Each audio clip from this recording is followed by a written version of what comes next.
world was watching Washington, D.C. yesterday. Little girls around the world were watching too. And for black and brown little girls, they saw a woman who looks like them, maybe a woman who also looks like their mom, their aunts, or their grandmother, taking the oath of the second highest office in the land.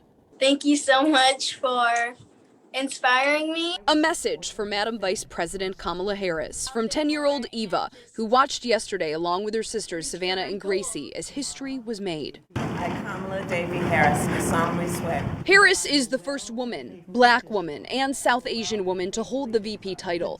Prior to her swearing in, Harris served in the U.S. Senate and also as Attorney General for California. Eva and her sisters weren't alone in feeling inspired by yesterday's milestone. Channel 7 viewer Jessica's daughter was so inspired she made her first campaign sign. Melissa says her 5-year-old watched alongside her as Vice President Harris was sworn in.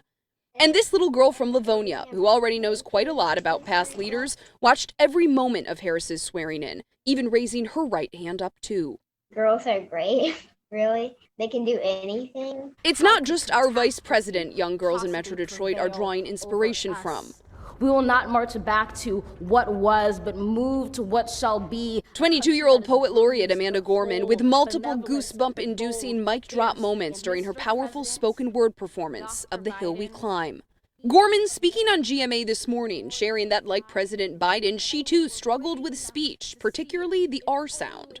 I couldn't say words like poetry or even Gorman, which is my last name, and I had to really work at it and practice to get to where I am today. It was a day that little girls and young women, particularly those of color, will remember.